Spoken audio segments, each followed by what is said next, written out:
Chapter 9. Elian's joy knew no bounds. A smirk punctuated her face as she surveyed the destruction Tamna and her two creatures had caused. Clef may have been quite a small village devoid of the Earth colony's real defenses. Still, this didn't change the great potential of their dark alliance. "Just the three of you, then?" Elian questioned. She was eager to place her bets on the creatures when the Earth cavalry got word of the invasion. "Don't worry, Elian," Tamina drawled. "The rest of my creatures are soon to arrive, but we three were a bit eager to set the pace." Elian nodded approvingly. Then she pressed the button on a round device she held rather tightly in her hand. Tamna caught sight of it despite Elian's attempt at being discreet.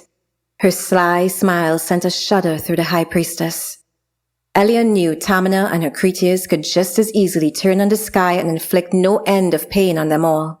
Tamina's motivations for doing so were stronger than the ones binding her to the Earth colony's destruction. Should the king's little sister get her hands on the portal button, there would be no stopping her dark reign.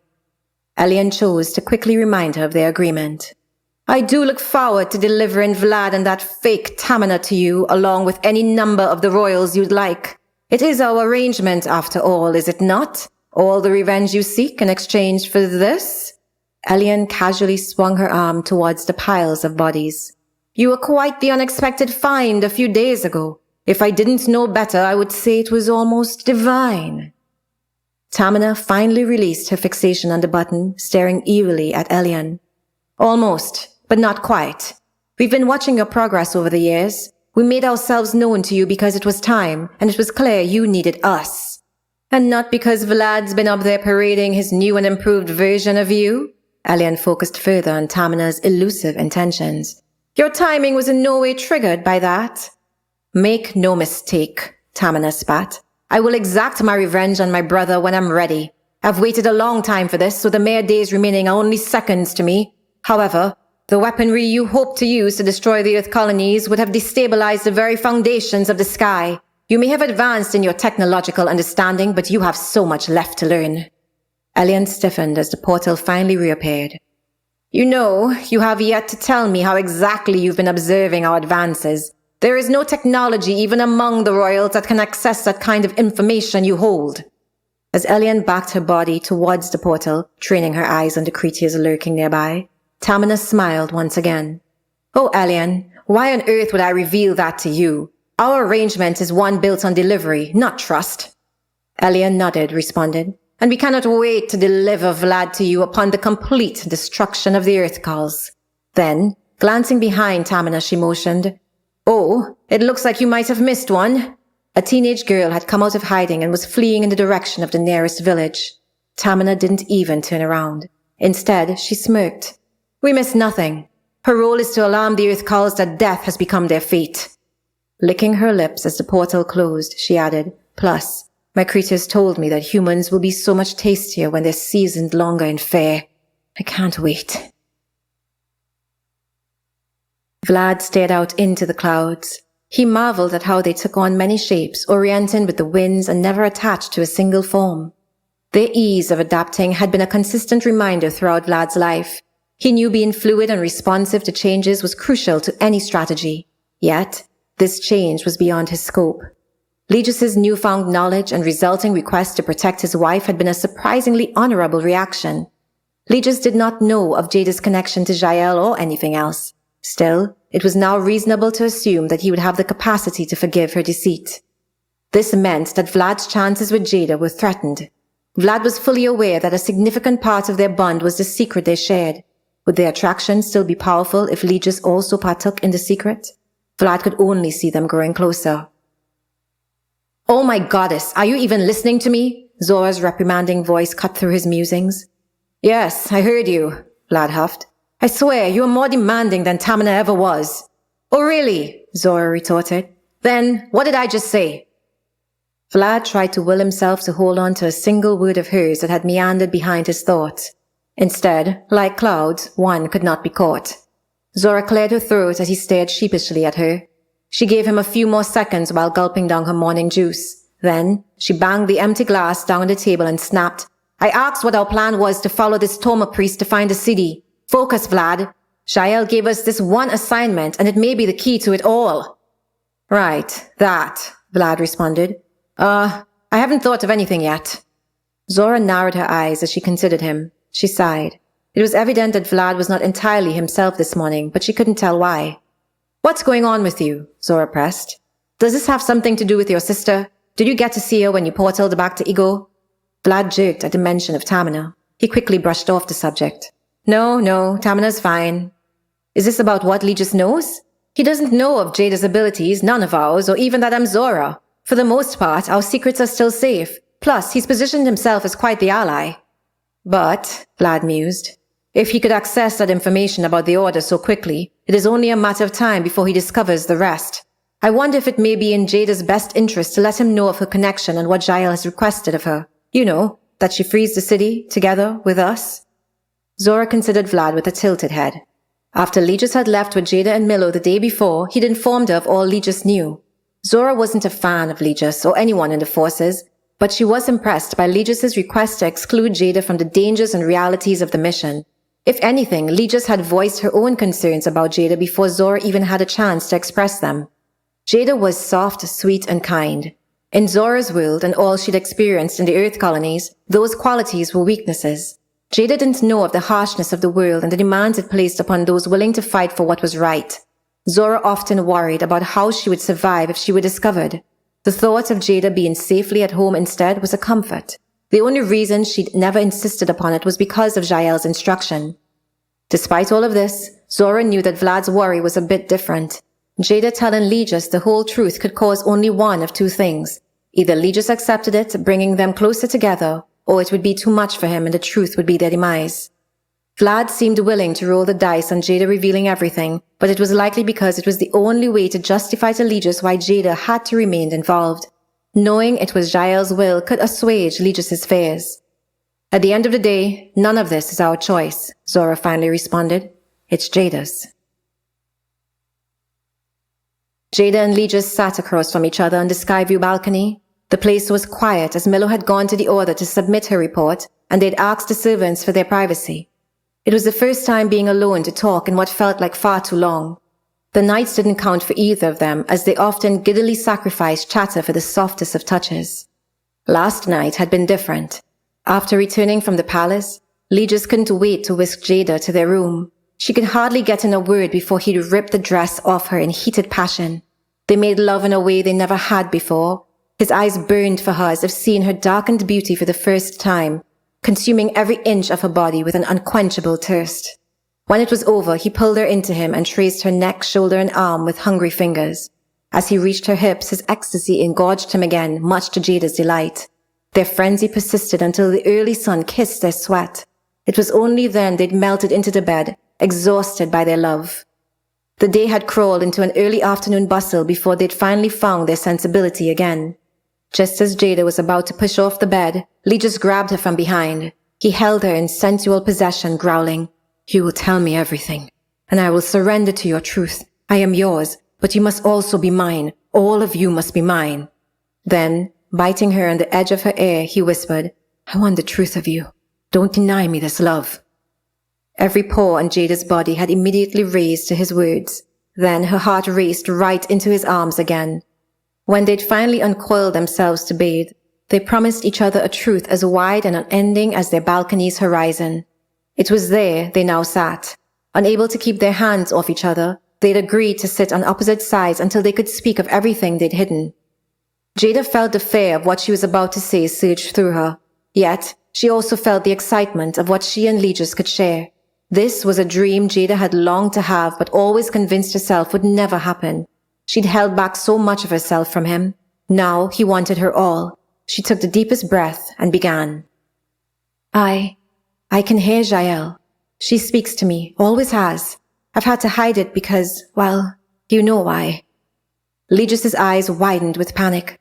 His hand subconsciously found his shotgun, as was his conditioning for so many years.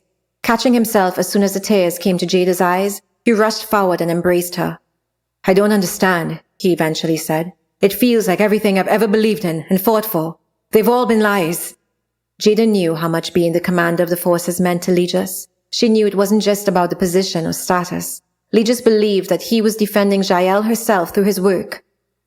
"How can you hear her?" he pressed. "Are you of the Order's line?" "No," Jada started. Then she committed fully to her choice. "Zora and I came from humble beginnings, but we both had this gift. And yes, Zora is alive. I only recently discovered this when she returned to the Sky Calls. She's Tamina, the one you believe to be Vlad's sister. Vlad has also been able to hear Jael's voice, although not for all his life. Jael told him to help Zora, so he risked everything despite not knowing her or me." The array of emotions crossing Legis's face was difficult to decipher, but Jada persisted in her confession. "Those who have heard Jael's voice since birth are called cities. Elian has captured one to keep up her pretense that the Order still hears Jael when none of them can. Well, none except for Milo. Jael chose to speak to her in front of Vlad, Zora, and me. Then she instructed us to work together to free the captured city." Legis nodded. "I've confirmed this. They are holding someone hostage," he said solemnly. As Jada explained everything that had happened since Zora's appearance, Legis became increasingly open. Finally, she reminded him of Jael's latest instructions to Milo, the way to free the city through Toma. She even told him of the theory Zora had shared with her the day before, that perhaps all were meant to hear Jael. Maybe that was their true mission. After listening to everything, a more profound understanding began to sink into Legis. "I can't believe they've tricked all the Sky Calls to obey whatever they wanted under the guise of Jael's will. So many of us have committed acts of—" Legis's voice trailed off as his face crumbled beneath the weight of the truth. "Oh, Legis, you didn't know." Jada grabbed his face. "My love, you didn't know."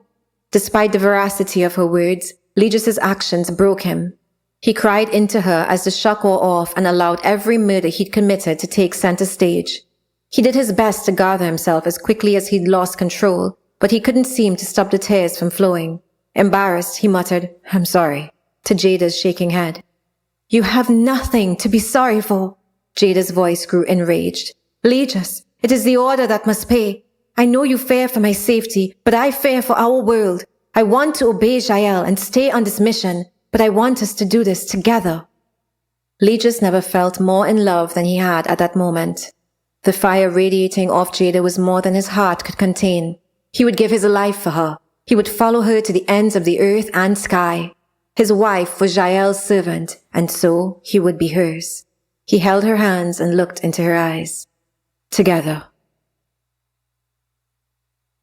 "Milo!" Sigil shouted from behind her as she was about to open Elian's door. "What, Sigil? What do you want now?" Milo had paused, turning the knob. Elian's assistant peered up at them both, curious and amused. Sigil glared at the assistant and then at Milo. "Nothing," Sigil snapped. "Open the door. You're late." Rolling her eyes, Milo walked into the office with Sigil a few steps behind. She was surprised to see Elian flash her a smile, waving her to enter. "High Priestess, you seem to be in quite a good mood today." "I am, Milo. I believe I have reason to be. Come, sit. Give me your report from the palace yesterday, and then we can get on to other things." Milo had finally eased into her role, so she droned on about every possible thing besides the most precious truth. Sigil huffed now and then, but only in response to the ridiculous ways of the royals. Thankfully, Zora and Vlad had behaved catastrophically the day before, giving Milo much fodder with which she could entertain. When she was complete, Milo was a bit thrown by Elian's unmoving smile. She couldn't even remember a time she'd seen the High Priestess smile at all. Sigil was also unusually tamed. There were none of the usual interruptions targeted at downplaying her contributions. Instead, Sigil shuffled her feet in silence, looking more depressed than usual. "Oh," Elian started. "I forgot to mention that Sigil has graduated from the juniors. She's now a priestess assigned to the work of my inner circle." Milo felt a shot of panic run through her. There was no way that Sigil could have received such a promotion without using the first moment they interacted to throw it in her face. Something was wrong. Very wrong. Plastering on a somewhat fake smile, Milo turned to Sigil. "Congratulations, that's quite the honor. What an important role to serve in the Order." Sigil nodded without saying a word. Elian ignored her granddaughter, focusing entirely on Milo. "There's actually a rather important role I believe you need to fill for the Order. More important than inner circles and maybe even high priestesses, should you so desire." "Me?" Milo's voice was but a squeak. Why, yes, Elian drawled. You, and only you. Is there anything you'd like to tell me? Anything you think may be of great significance as a junior priestess? Millow's heart was louder than even her quickening breaths. They know. Oh, goddess, they know. Millow could only shake her head in denial, afraid to reveal anything that would put the mission at risk. Oh, for goodness sake, Millow, Sigil suddenly shouted. Don't pretend to be modest. We all know you here, Jeanelle. The real question is why you haven't told anyone. You should have taken any opportunity to show off. Yes, Elian agreed as Millow gulped. There's only one reason a junior wouldn't scream that from the mountaintops, and that would be because they know other things they really shouldn't. Elian's voice had grown darker with every word. I don't know what you mean, Miller responded, finally finding her voice. I don't hear anything. Her tears soon betrayed her.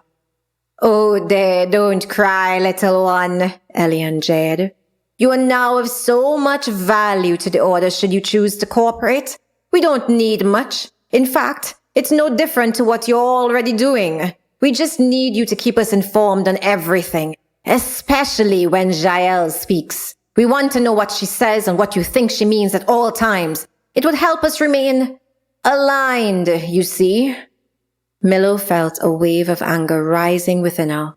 For all the fear she felt being at the mercy of the Order, she would not agree to betray her integrity. She was certain of only one thing. With a connection to Jeanelle having been discovered, the High Priestess would never let her leave the temple grounds again. Unwilling to keep up the facade any longer, Millow cried, Aligned to what? Your own evil agendas? You betray her, you betray Jeanelle, and you betray this world. Elian grinned as Sigil bowed her head. Toma! She shouted, and the door to her side immediately opened with the High Priest and 2 others waiting.